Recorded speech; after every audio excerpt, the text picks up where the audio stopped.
स्वागत है आपकी YouTube चैनल सुपर 50 क्लास में। Question number 62। इतिहास के आरंभिक काल को निम्नलिखित में से क्या कहा जाता है? ए ऑप्शन मध्य पाषाण काल, बी ऑप्शन नवपाषाण काल, सी ऑप्शन पुरा पाषाण काल, डी ऑप्शन इनमें से कोई नहीं। इसका करेक्ट आंसर है पुरा पाषाण काल।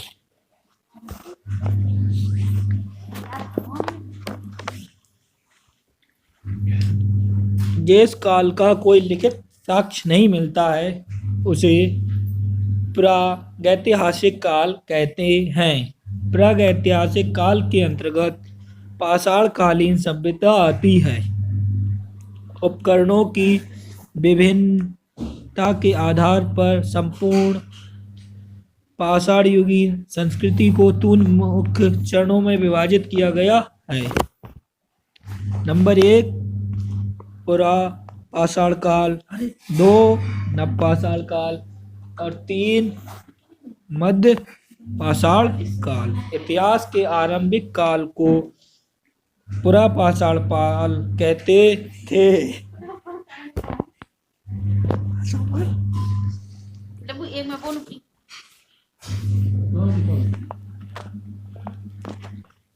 Question number 63।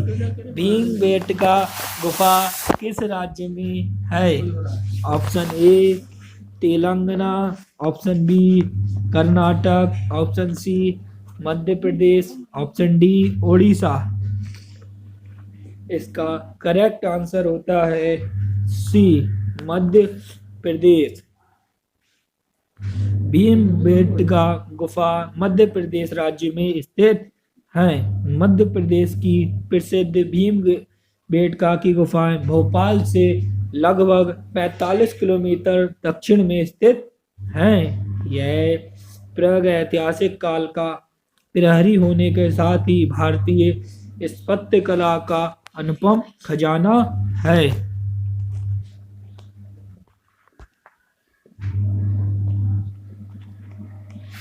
Question number 64। किस काल युग में पत्थर के औजार सबसे पहले पाए गए थे? ऑप्शन ए नवपाषाण, ऑप्शन बी पुरा पाषाण, ऑप्शन सी मध्य पाषाण युग, ऑप्शन डी इनमें से कोई नहीं। इसका करेक्ट ऑप्शन होता है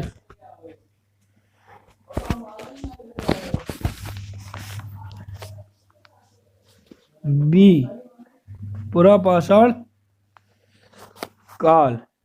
उपकरणों के विभिन्न आधार पर पुरा पाषाण कालों में विभाजित किया गया।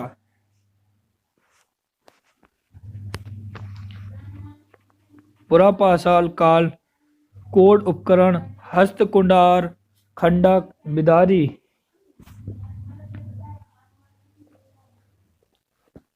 Question number 65। सिंधु घाटी सभ्यता के शहरों की गलियों थी। ए ऑप्शन चौड़ी व सीधी, बी ऑप्शन फिसलन वाली, सी ऑप्शन तंग और ढेड़ी और डी ऑप्शन इनमें से कोई नहीं। इसका करेक्ट ऑप्शन होता है ए चौड़ी और सीधी। सिंधु घाटी सभ्यता के शहरों की गलियां चौड़ी व सीधी थीं।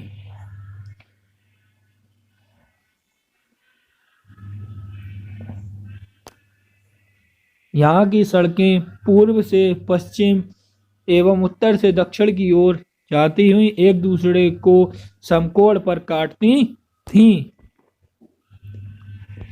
Question number 66। निम्नलिखित में से कौन सी सभ्यता अपने नगर नियोजन के लिए प्रसिद्ध है? ए ऑप्शन सिंधु घाटी सभ्यता, बी ऑप्शन पार्थ सभ्यता, सी ऑप्शन मिस्र सभ्यता और डी ऑप्शन इनमें से कोई नहीं। इसका करेक्ट ऑप्शन होता है ए सिंधु घाटी सभ्यता।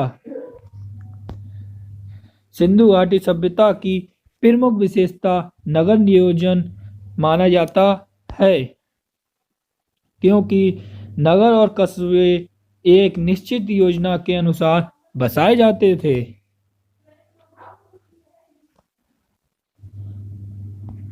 हड़प्पा और मोहनजोदड़ो सिंधु घाटी सभ्यता के प्रमुख नगर दो थे। हड़प्पा नामक पुरास्थल सर्वप्रथम ज्ञात होने के कारण इसको हड़प्पा सभ्यता के नाम से भी जाना जाता है। क्वेश्चन नंबर 6, सिंधु घाटी सभ्यता के निम्नलिखित स्थानों में से कौन सा स्थान सिंधु घाटी नदी के किनारे पर स्थित था? Option A Lothal, option B Mohenjodaro, option C Kalibangan, option D Harappa. इसका करेक्ट ऑप्शन है बी मोहनजोदड़ो। सिंधु घाटी सभ्यता के मोहनजोदड़ो स्थान में से सिंधु नदी के किनारे पर स्थित था। मोहनजोदड़ो के देहावशेष पाकिस्तान के सिंध प्रांत के लड़कारा जिले में सिंधु नदी के दाहिने तट पर स्थित है। यहाँ प्रत्येक घर में निजी कुएं एवं स्नानघर होते थे। यहाँ खुद के कुएं और स्नानघर होते थे। अब पानी के लिए नलियों की व्यवस्था थी और घरों में शौचालय बने हुए थे।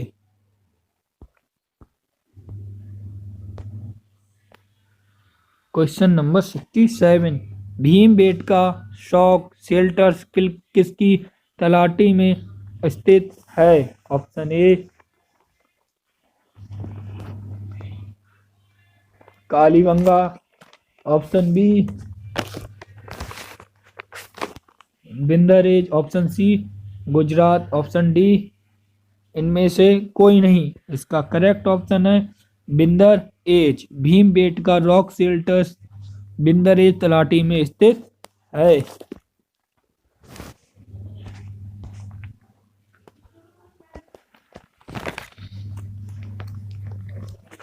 वैदिक आर्यों का प्रमुख भोजन था। ऑप्शन ए सब्जियां और चावल, ऑप्शन बी दूध और इसके उत्पाद जैसे कि होते हैं दूध और इसके बाद घी, मठा, ऑप्शन सी यह दोनों, ऑप्शन डी इनमें से कोई नहीं। इसका करेक्ट ऑप्शन होता है बी दूध और इसके उत्पाद। वैदिक आर्यों के भोजन में दूध, घी, दही आदि का प्रमुख महत्व था, क्योंकि ऋग्वेद में दूध में जौ डालकर क्षीर, पकोदन तथा दही में बनने वाले पनीर का उल्लेख मिलता है।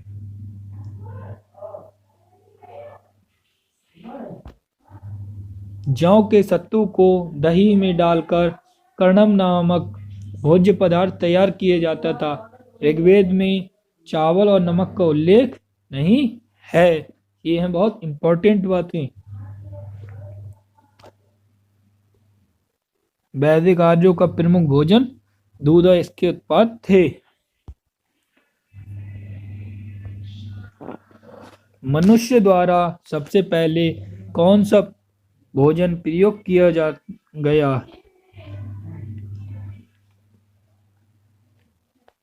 ए ऑप्शन गेहूं, बी ऑप्शन राई, सी ऑप्शन यव और डी ऑप्शन इनमें से कोई नहीं। इसका करेक्ट ऑप्शन होता है सी यव। यव को जौ भी कहा जाता है। मनुष्य द्वारा सबसे पहले जौ प्रयोग किया गया।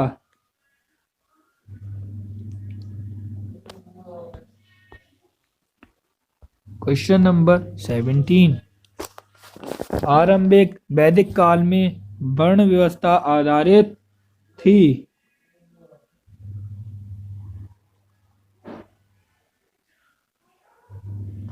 ऑप्शन ए शिक्षा पर, ऑप्शन बी व्यवसाय पर, ऑप्शन सी प्रतिभा पर, ऑप्शन डी इनमें से कोई नहीं।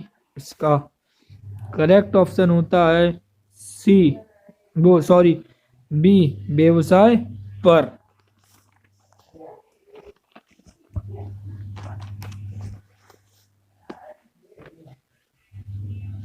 आरंभिक वैदिक काल में वर्ण व्यवस्था व्यवसाय पर आधारित थी। एक ही परिवार के लोग अलग अलग व्यवसाय से जुड़े हुए थे। ऋग्वेद के 9वें मंडल में एक स्थान पर उल्लेख मिलता है कि मेरे पिता वैद हैं और मेरी माता चक्की चलाने वाली और मैं कवि हूँ। आरंभिक वैदिक काल में वर्ण व्यवस्था व्यवसाय पर आधारित थी।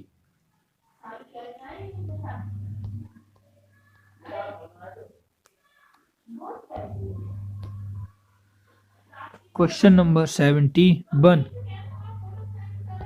आर्य पूर्व के साथ अपने संघर्षों में सफल रहे थे क्योंकि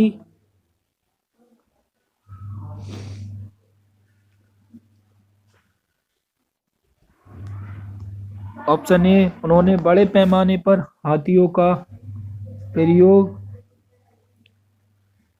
किया, ऑप्शन बी अधिक लंबे और अधिक बलवान थे, ऑप्शन सी उन्होंने घोड़ों द्वारा चलाए गए रत्नों का प्रयोग किया, ऑप्शन डी इनमें से कोई नहीं।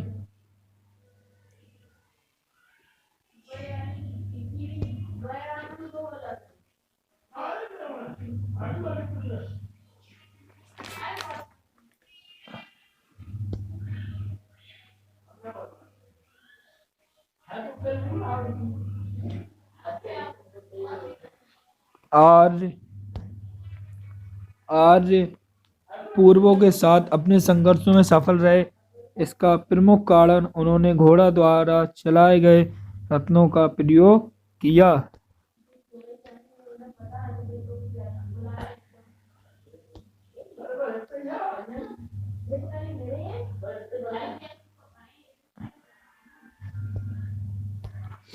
Question number 72।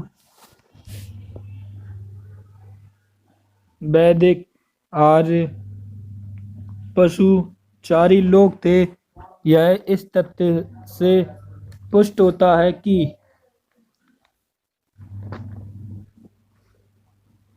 Option A Rigveda में गाय के अनेक संदर्भ थे, ऑप्शन बी अधिकांश युद्ध गायों के लिए लड़े गए थे, ऑप्शन सी पुरोहितों के दिए जाने वाले उपहार गाय होती थी ना कि जमीन, ऑप्शन डी उपयुक्त सभी।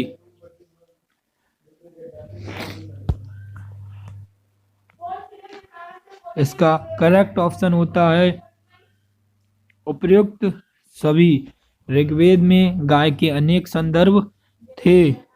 अधिकांश युद्ध गायों के लिए लड़े गए थे, ऑप्शन सी पुरोहितों को दिए जाने वाला उपाय गाय होती थी ना कि जमीन, ऑप्शन डी उपयुक्त सभी। वैदिक आर्य पशुचारी लोग थे। यह ऋग्वेद में गाय के अनेक संदर्भ थे। अधिकांश युद्ध गायों के लिए लड़े गए थे। पुरोहितों को दिए जाने वाला उपाय गाय होती थी ना कि जमीन।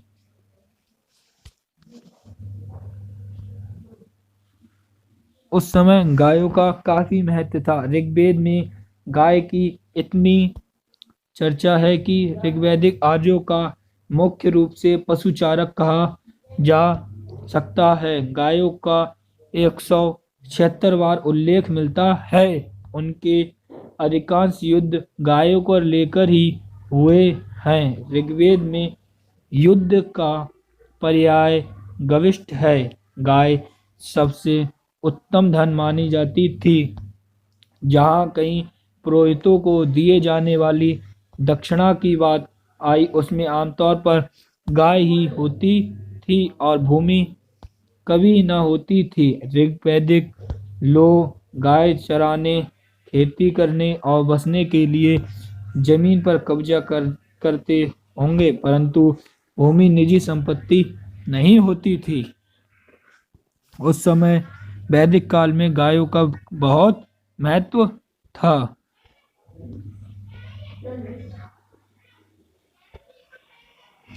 Question number 63। आर्यों को एक जाति कहने वाला पहला यूरोपियन कौन था? Option A sir William Jones, option B Max Muller, option C General Cunningham, option D इनमें से कोई नहीं। इसका करेक्ट ऑप्शन होता है B Max Muller. Max Muller महोदय आर्यों का आदि देश मध्य एशिया रोड्स बैक्टीरिया को मानते हैं। मूलर के अनुसार पामीर के पठार से ही इंडो ईरानी जाति पूर्व में पंजाब तथा पश्चिम में मेसोपोटामिया की ओर गई। आर्यों को एक जनजाति कहने वाला पहला यूरोपियन मैक्स मूलर था।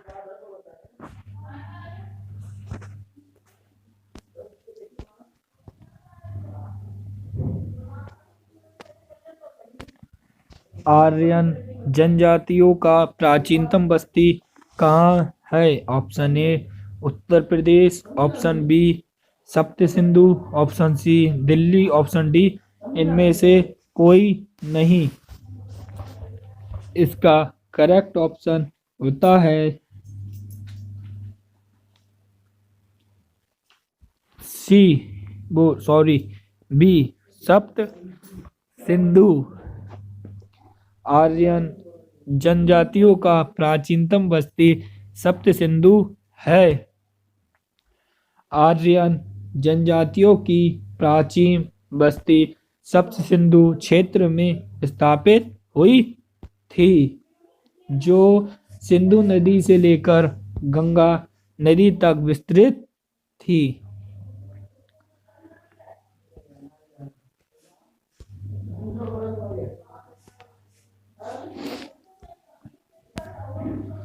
Question number 65। निम्नलिखित में से कौन सी जनजाति है? सभा सामान्य रूप से जनजाति सरदार के चुनाव में शामिल होती थी। ऑप्शन ए समिति, ऑप्शन बी गढ़, ऑप्शन सी विधाता, ऑप्शन डी इनमें से कोई नहीं। इसका करेक्ट ऑप्शन होता है ए समिति।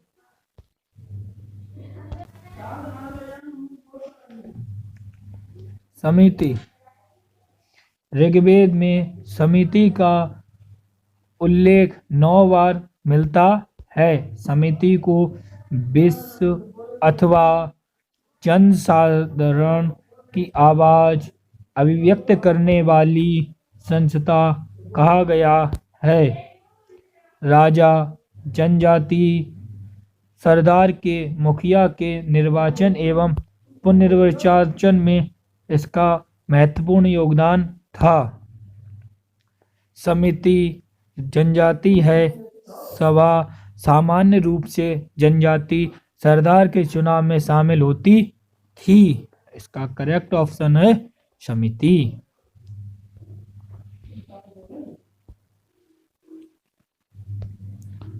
Question number 66।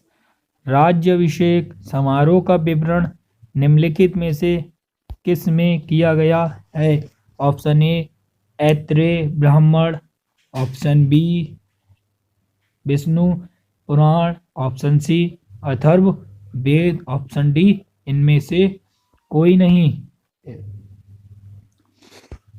इसका करेक्ट ऑप्शन होता है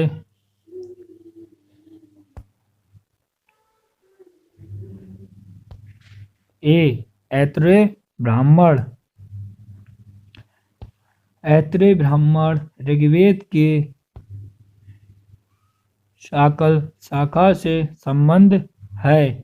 ऐत्रेय ब्राह्मण में राज्याभिषेक समारोह का विवरण प्राप्त होता है। राज्याभिषेक समारोह का विवरण ऐत्रेय ब्राह्मण में किया गया है। Question number 67। वैदिक युग में राजा अपनी जनता से जो कर वसूलते थे उसे क्या कहते थे? ऑप्शन ए परमन, ऑप्शन बी कर, ऑप्शन सी वली, ऑप्शन डी उपयुक्त सभी। इसका करेक्ट ऑप्शन होता है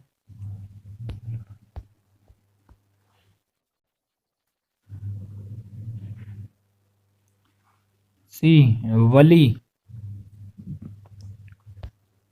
वैदिक युग में राजा अपनी जनता से जो कर वसूलते थे, कर मतलब आज के ज़माने में जो गवर्नमेंट हमसे टैक्स लेती है अलग अलग रूप में, जीएसटी के रूप में या सेल टैक्स के रूप में, वो उसे पुराने ज़माने में कर कहा जाता था, उसे बलि कहा जाता था। बलि को संग्रहित करने वाला अधिकारी भागदू या भागदू कहलाता था। उस समय जो भागदू या भागदू कहलाता था वो आज के समय में उसे सेल टैक्स कहा जाता है, जबकि संग्रहीता कोषाध्यक्ष का कार्य संभालते थे और ये अधिकारी रुपए संग्रहित करके सरकार को या उस समय राजा को देते थे। उससे राजा जनता के प्रति नगर संभालना, नालियों की व्यवस्था करना, दूसरे राज्य से अपने राज्य को शक्तिशाली बनाना, ये कार्य करते थे। वैदिक युग में राजा अपनी जनता से जो कर लेते थे उसे बलि कहा जाता था। Question number 68। प्रसिद्ध गायत्री मंत्र कहाँ से लिया गया है? Option A Yajurveda, option B Samaveda, option C Rigveda, option D Atharvaveda. Gayatri mantra का हिंदू धर्म में काफी महत्व है। ऐसा माना जाता है सुबह को गायत्री मंत्र का उच्चारण जरूर करना चाहिए। पुराने ज़माने में वैदिक काल में लोग सर्वप्रथम सुबह उठते और अपनी नित्य नीति के बाद योग करते थे और उसमें गायत्री मंत्र का उच्चारण जरूर करते थे। इसका करेक्ट ऑप्शन होता है सी ऋग्वेद। प्रसिद्ध गायत्री मंत्र ऋग्वेद से लिया गया है। प्रसिद्ध गायत्री मंत्र ऋग्वेद के तृतीय मंडल से लिया गया है। यह मंत्र सूर्यदेव को अर्पित है। जो सुबह को सूर्यदेव पर लोग जल चढ़ाते हैं तो उस समय सूर्यदेव के लिए यह मंत्र का उच्चारण करते हैं। यह मंत्र ओम भूर्भुवस्सुः तस्य वितुर्वरेण्यं भर्गो देवस्य धीमहि धियो यो न प्रचोदयात् है। ये हैं जीके के बहुत ही important question of all exams.